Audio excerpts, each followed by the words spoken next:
students to the second video of lesson number 2 of Science 2, Life Process in Living Organism Part 1. In the last video, we discussed about the steps of aerobic respiration, that is glycolysis, Krebs cycle and tricarboxylic acid cycle. In this video, we'll go further with anaerobic respiration. But before that, let us learn about the process of energy production. We have learned that respiration is of two types, that is aerobic respiration and anaerobic respiration. Aerobic respiration is a respiration which takes place in the presence of oxygen, whereas anaerobic respiration is a respiration which takes place in the absence of oxygen. We have already learned that the energy giving nutrient, that is carbohydrates, which is present in our diet, it is digested and converted into glucose in our digestive system. This glucose then further goes into the blood and it is carried to each and every cell of the body. After reaching each and every cell of the body, this glucose undergoes the first step of aerobic respiration, that is glycolysis. In glycolysis, the glucose molecule is converted into pyruvic acid. So here, from glucose, the glucose undergoes glycolysis. In glycolysis, pyruvic acid molecules are formed. These pyruvic acid molecules, they are further converted into acetyl coenzyme A molecules. Acetyl coenzyme A molecules further enters into the mitochondria of the cell and it undergoes Krebs cycle. After Krebs cycle, there are cyclical chain reactions and ultimately what is formed is carbon dioxide, water and energy. One thing we should also remember that in aerobic respiration, the complete oxidation of glucose molecule takes place. Because of complete oxidation of the glucose molecule, here the energy which is liberated is maximum. From one glucose molecule, 38 ATP molecules, ATP means adenosine triphosphate, the energy molecules are produced. Further, we should understand that in our diet, if carbohydrates is absent, if there is no carbohydrates in our diet, then our body uses the proteins and the fats which are stored in our body for energy generation. Now, you must be thinking how carbohydrate is absent. So, the best example you can take is whenever a person is hungry or whenever he or she is fasting. That time what happens is we do not eat. And when we do not eat whatever food which is stored in our body, so the food which is stored in our body, it is either the fats which are stored or the proteins which are stored in our body, that is utilized for energy production. Now these proteins, if they are used for energy production, because proteins actually are body building nutrients, तो ये जो है body building का काम करते हैं, लेकिन अगर हमारी बॉडी में कार्बोहाइड्रेट्स अगर प्रेजेंट नहीं है तो प्रोटीन्स जो है बॉडी बिल्डिंग का काम छोड़कर उनका काम होता है एनर्जी प्रोवाइड करना, उनका प्राइमरी फंक्शन वो हो जाता है. तो यहाँ पे अगर प्रोटीन्स हमारे डाइट में प्रेजेंट है और कार्बोहाइड्रेट्स अगर डाइट में प्रेजेंट नहीं है तो proteins will be digested, they will be converted into amino acids. Amino acids further will be after digestion will be passed into the blood. Blood will carry this amino acids to the cell.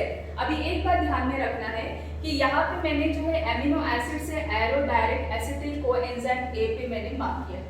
Reason ये है कि जो glucose है it will undergo glycolysis process and it will convert into pyruvic acid. लेकिन अगर amino acid है तो amino acid जो है ग्लाइकोलिसिस प्रोसेस से नहीं जाता, तो यहाँ पे डायरेक्टली वो जो है एमिनो एसिड जो है जब सेल में एंटर होगा तो वो एसिटिल कोएंजाइम ए में कन्वर्ट हो जाएगा. फिर एसिटिल कोएंजाइम ए माइटोकॉन्ड्रिया में जाकर वहाँ पे क्रेब्स साइकिल और साइक्लिकल चेन रिएक्शंस होते हैं और फिर उसमें से जो है कार्बन डाइऑक्साइड, वाटर और एनर्जी मॉलिक्यूल्स प्रोड्यूस होते हैं. सेम वे अगर हमारे डाइट में कार्बोहाइड्रेट्स, प्रोटीन्स अगर एब्सेंट हो गए तो फैट्स मॉलिक्यूल जो है जो स्टोर्ड है वो यूटिलाइज होते हैं एनर्जी प्रोडक्शन के लिए. तो फैट्स जो है फैटी एसिड्स में डाइजेस्ट हो जाते हैं, they are converted into fatty acids after digestion. ये फैटी एसिड्स भी ग्लाइकोलिसिस प्रोसेस के थ्रू नहीं जाते और डायरेक्टली जो है फैटी एसिड सेल के अंदर जाकर it will convert into acetyl coenzyme A.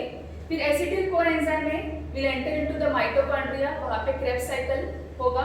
Krebs cycle के बाद में जो है साइक्लिकल चेन रिएक्शंस होते हैं और अल्टीमेटली जो है carbon dioxide, water and energy is form. From the exam point of view, students, this table is very important. Many a times this table comes for filling up the blanks. So you have to remember the sequence properly.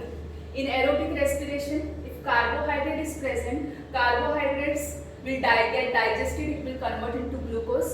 Glucose will undergo glycolysis. Glycolysis process किधर होता है? Cytoplasm के अंदर.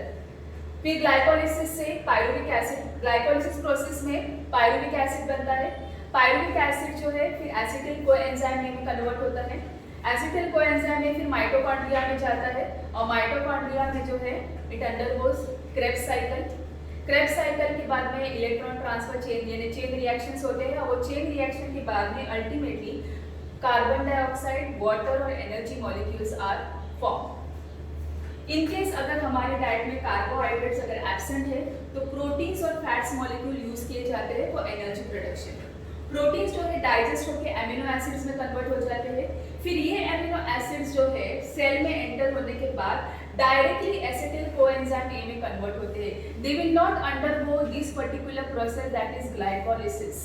ये जो है directly Krebs cycle और जो इलेक्ट्रॉन ट्रांसफर चेन रिएक्शन है वो स्टेप्स के अंडर वो होते हैं. तो यहाँ पे एमिनो एसिड जो है एसिटिल कोएंजाइम में कन्वर्ट हो गए. Acetyl coenzyme will undergo Krebs cycle और फिर जो है ultimately carbon dioxide, water and energy is form. From fats digest होने के बाद में फैटी एसिड्स में कन्वर्ट होते हैं. फैटी एसिड्स जो है वापस से डायरेक्टली एसिटिल कोएंजाइम में कन्वर्ट होते हैं. इधर हो गए in the cytoplasm of the cell और फिर एसिटिल कोएंजाइम में माइटोकॉन्ड्रिया में जाकर क्रेब्स साइकिल और क्रेब्स साइकिल से carbon dioxide, water and energy is form.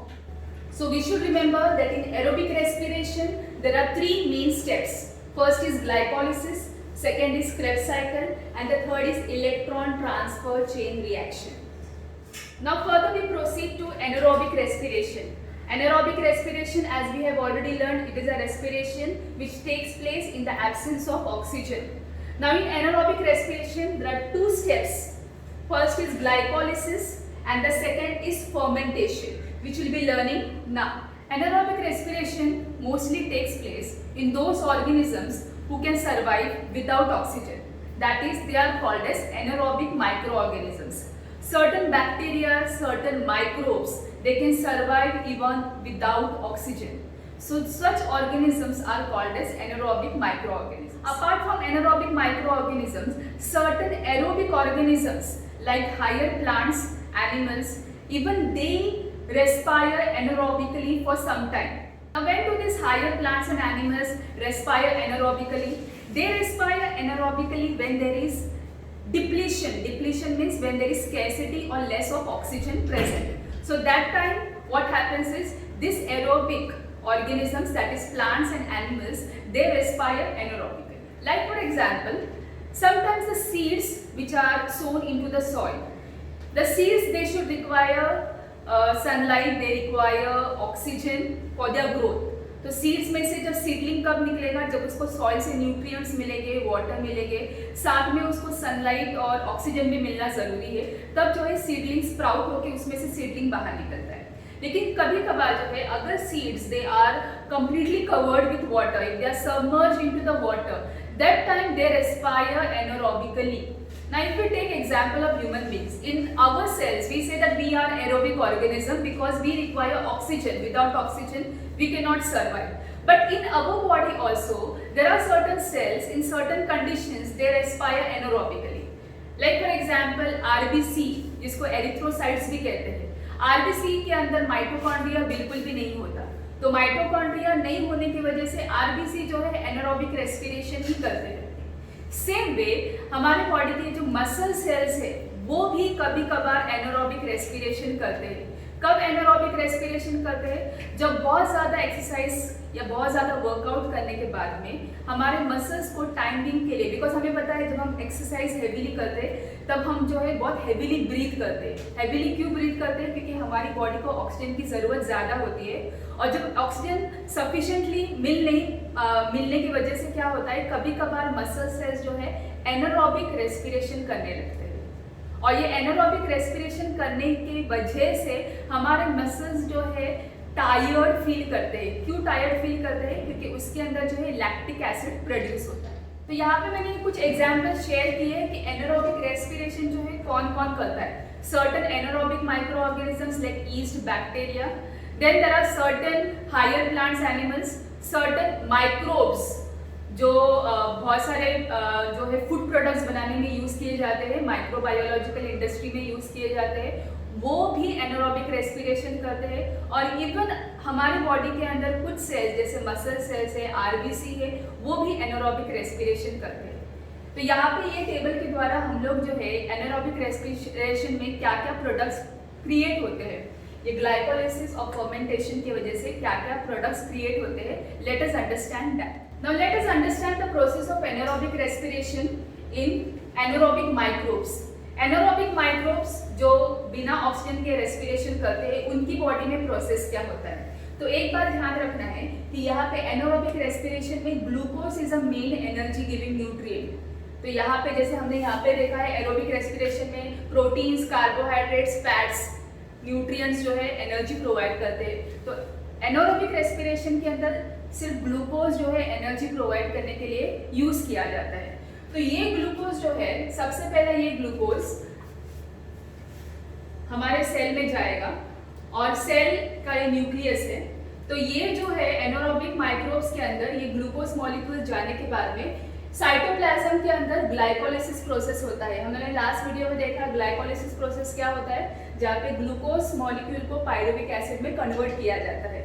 ये प्रोसेस किधर होता है? Cytoplasm of the cell. और ये प्रोसेस के लिए ऑक्सीजन की जरूरत नहीं पड़ती, इसलिए ये वाला जो प्रोसेस है एनारोबिक और एरोबिक दोनों में देखा गया है। You can see glycolysis process here also and glycolysis process here also, क्योंकि ये प्रोसेस जो है कहाँ पे होता है? Cytoplasm of the cell. और ये प्रोसेस के लिए ऑक्सीजन की जरूरत नहीं पड़ती। तो ध्यान में क्या रखना है कि ग्लूकोज मॉलिक्यूल एनारोबिक माइक्रोब्स के जो सेल्स होंगे उसमें ग्लूकोज मॉलिक्यूल जो है पायरुविक एसिड में कन्वर्ट होगा।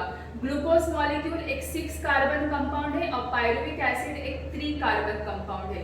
तो यहाँ पे ग्लाइकोलाइसिस प्रोसेस में ये 6 कार्बन कंपाउंड जो है 3 कार्बन कंपाउंड में कन्वर्ट किया जाता है। इसके बाद जो है ये पायरुविक एसिड जो है it will undergo fermentation reaction. अभी फर्मेंटेशन क्या होता है कि फर्मेंटेशन में जो पायरुविक एसिड है वो जो है सर्टेन प्रोडक्ट्स के अंदर कन्वर्ट किया जाता है। ये पायरुविक एसिड मॉलिक्यूल्स को जो है या तो अल्कोहल में या तो विटामिन्स में या तो एसिड के अंदर कन्वर्ट किया जाता है। तो ये जो प्रोसेस है इसको फर्मेंटेशन कहा जाता है। Let us take into consideration the definition of fermentation. What is fermentation? A process in which the pyruvic acid which is produced through glycolysis, pyruvic acid कहाँ पे प्रोड्यूस होता है? ग्लाइकोलाइसिस के बाद। So it is produced through glycolysis.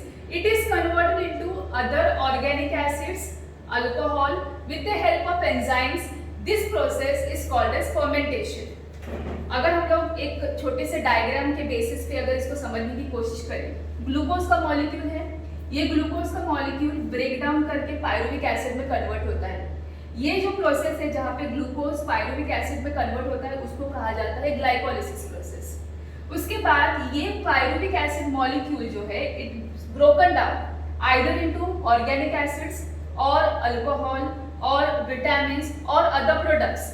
तो ये जो bifurcation है जहाँ पे पायरुविक एसिड अदर प्रोडक्ट्स में कन्वर्ट होते हैं, ये कन्वर्जन कैसे होता है? क्योंकि माइक्रोब्स के पास कुछ केमिकल सब्सटेंसेस होते हैं जिसको एंजाइम्स कहा जाता है। इसकी मदद से वो पायरुविक एसिड के मॉलिक्यूल को स्प्लिट अप करते हैं। तो ये पायरुविक एसिड जब स्प्लिट अप होता है ये सब्सटेंसेस के अंदर, ये प्रोसेस को फर्मेंटेशन कहा जाता है। So remember students, what is fermentation? Fermentation is a process in which the pyruvic acid which is produced through glycolysis. ये पायरुविक एसिड किससे बना है? ग्लूकोज से बना है। In the glycolysis process, this pyruvic acid it is converted into other organic acids, alcohol, vitamins, etc. with the help of enzymes. This process is called as fermentation. तो fermentation में ये pyruvic acid जो है different products या तो vinegar, vitamins, etc. में convert होता है। ये किसकी बॉडी में ये प्रोसेस हो रहा है? In the body of various microbes. जो एनारोबिक माइक्रोब्स होते हैं उनकी बॉडी में ये पर्टिकुलर प्रोसेस होता है। Glucose converted into pyruvic acid after the glycolysis process. तो glucose undergoes glycolysis, glycolysis में pyruvic acid बनता है, pyruvic acid will undergo fermentation और fermentation के बाद में different products like vinegar, vitamins etc. are formed. Next, let us consider about energy production in the organism, that is yeast bacteria. हमें मालूम है कि बहुत सारे बेकरी प्रोडक्ट्स बनाने के लिए हम लोग ईस्ट बैक्टीरिया, जो ब्रेड वगैरह बनाने के लिए ईस्ट बैक्टीरिया यूज करते हैं. तो east also is a anaerobic organism. तो जब ईस्ट बैक्टीरिया या ईस्ट माइक्रोब के अंदर जो फर्मेंटेशन प्रोसेस होता है वो थोड़ा अलग होता है. तो लेट अस अंडरस्टैंड दैट जो ईस्ट बैक्टीरिया होगा वो ग्लूकोज को it will undergo glycolysis process. Glycolysis process के अंदर ग्लूकोज से पायरुविक एसिड बनेगा. फिर ये pyruvic acid will undergo fermentation reaction. और फर्मेंटेशन में जब ईस्ट माइक्रोब होता है तो वो अल्कोहल प्रोड्यूस करता है, इथिल अल्कोहल, इथेनॉल जिसको कहते हैं, तो अल्कोहल प्रोड्यूस करता है. तो यहाँ पे जो प्रोसेस हमको याद रखना है कि अगर ईस्ट माइक्रोब है तो ग्लूकोज अंडरगोज ग्लाइकोलिसिस. ग्लाइकोलिसिस के अंदर पायरुविक एसिड बनता है. Pyruvic acid will undergo fermentation reaction और फर्मेंटेशन रिएक्शन से जो अल्कोहल बनता है. This process takes place in the yeast microbe. Third, we shall understand about anaerobic respiration in human cells. Human cells के अंदर जो एरिथ्रोसाइट्स मतलब रेड ब्लड सेल्स और मसल सेल्स होते हैं वो एरिथ्रोसाइट्स जो एनारोबिक रेस्पिरेशन करते ही है और मसल सेल्स जो है कभी कभार एनारोबिक रेस्पिरेशन करते हैं. अभी आप लोग कहोगे कि एरिथ्रोसाइट आरबीसी जो है वो एनारोबिक रेस्पिरेशन क्यों करता है. तो एक जनरल नॉलेज के लिए इंफॉर्मेशन आपको बता दूं कि जो आरबीसी हमारी बॉडी में है ये आरबीसी आर बाइकॉन्केव सेल्स और ये सेल्स के अंदर जो है माइटोकॉन्ड्रिया नहीं होता. बाकी सब सेल्स के अंदर माइटोकॉन्ड्रिया होते हैं लेकिन आरबीसी के अंदर जो है माइटोकॉन्ड्रिया नहीं होता. माइटोकॉन्ड्रिया नहीं होने की वजह से जो है यहाँ पे आरबीसी जो है ऑक्सीजन यूटिलाइज नहीं कर पाता और ऑक्सीजन यूटिलाइज नहीं करने की वजह से वो जो है एनारोबिक रेस्पिरेशन करता है. Let us understand in a better way. RBC जो है हमारे ब्लड्स के अंदर के हमारे ब्लड में 3 तरह के सेल्स होते हैं, red blood cells, white blood cells और प्लेटलेट्स. तो आरबीसी जो है वो रेड कलर के सेल्स होते हैं और उनके अंदर एक रेड कलर का पिगमेंट होता है जिसका नाम होता है हीमोग्लोबिन. अब ये जो हीमोग्लोबिन है उसका मेन फंक्शन है इट्स अ ऑक्सीजन कैरियर. इसका काम है ऑक्सीजन को कैरी करना, ऑक्सीजन को सप्लाई करना to each and every cell of the body. तो यहाँ पे हीमोग्लोबिन जो आरबीसी के अंदर है उसका मेन काम है ऑक्सीजन को सप्लाई करना. अभी इमेजिन करो अगर आरबीसी के पास खुद ही अगर माइटोकॉन्ड्रिया होता तो वो क्या करता, जो ऑक्सीजन उसको सप्लाई करना होता वो ऑक्सीजन को यूज कर लेता. तो अगर वो ऑक्सीजन खुद ही यूज कर रहा है तो सप्लाई क्या करेगा. तो इसलिए जो है आरबीसी के अंदर ये माइटोकॉन्ड्रिया जो है वो एब्सेंट है जिसकी वजह से जो भी ऑक्सीजन हीमोग्लोबिन एब्जॉर्ब कर रहा है लंग से वो सब के सब वो सप्लाई करता है दूसरे सेल्स को. तो यहाँ पे आरबीसी खुद अपने लिए ऑक्सीजन यूटिलाइज नहीं करता क्योंकि वो माइटोकॉन्ड्रिया नहीं है तो वो एरोबिक रेस्पिरेशन भी नहीं करता. It undergoes anaerobic respiration. Next is muscle cells.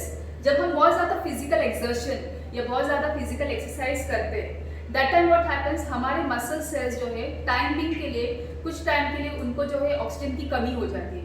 क्योंकि आपने कभी भी ऑब्जर्व किया होगा जब हम बहुत हेवीली या एक्सरसाइज करते हैं या कुछ फिजिकल लेबर बहुत ज़्यादा करते हैं तब हम बहुत ज़्यादा हेवीली ब्रीथ करते हैं. हेवीली ब्रीथ क्यों करते हैं, क्योंकि हमारे सेल्स को ऑक्सीजन की ज़रूरत ज़्यादा होती है, हमारे बॉडी को एनर्जी की ज़रूरत ज़्यादा होती है. तो बहुत ज़्यादा ब्रीदिंग करने की वजह से क्यों ब्रीथ हम ज़्यादा करें, क्योंकि ऑक्सीजन की डिमांड बढ़ जाती है. और कभी कभार ऑक्सीजन कम मिलने की वजह से हमारे मसल सेल्स जो है टाइम बीइंग के लिए एनारोबिक रेस्पिरेशन करते हैं. और ये एनारोबिक रेस्पिरेशन में क्या होता है कि जो ग्लूकोज है इट अंडरगोज ग्लाइकोलिसिस प्रोसेस. ये ग्लाइकोलिसिस में पायरुविक एसिड फॉर्म होता है. Pyruvic acid will undergo fermentation reaction और यहाँ पे ध्यान देना है ये फर्मेंटेशन प्रोसेस के अंदर लैक्टिक एसिड बनता है. और ये लैक्टिक एसिड जो प्रोड्यूस होता है इसकी वजह से हमारे मसल्स जो है लेथार्जिक या टायर्ड फील करते हैं after doing the exercise.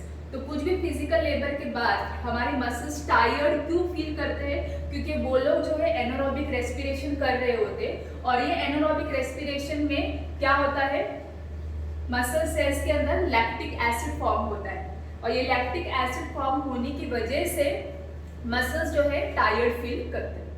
So let us revise this process once again. In anaerobic respiration, there are two main steps: glycolysis and fermentation. What is glycolysis? Glycolysis is a process in which the glucose molecule is converted into pyruvic acid in the cytoplasm of the cell. What is fermentation? Fermentation is a process in which the pyruvic acid it is converted into various organic acids, alcohol, vitamins, etc. with the help of enzymes. That is called as fermentation. Now in anaerobic microbes, the glucose will undergo glycolysis process. Glycolysis process के अंदर pyruvic acid बनता है. ये pyruvic acid will undergo fermentation reaction. और fermentation reaction में there are different products like vinegar, vitamins, etc. are formed. In each microbe, the glucose undergoes glycolysis. Glycolysis से pyruvic acid बनता है. Pyruvic acid will undergo fermentation reaction. और ये reaction में alcohol produce होता है. Whereas in erythrocytes like RBC and muscle cells, glucose molecule undergoes glycolysis. Glycolysis से pyruvic acid बनता है. Pyruvic acid will undergo fermentation reaction. Fermentation reaction से lactic acid form. So students, we have finished today energy production process in aerobic organisms and anaerobic organisms, or in aerobic respiration and anaerobic respiration. Thank you.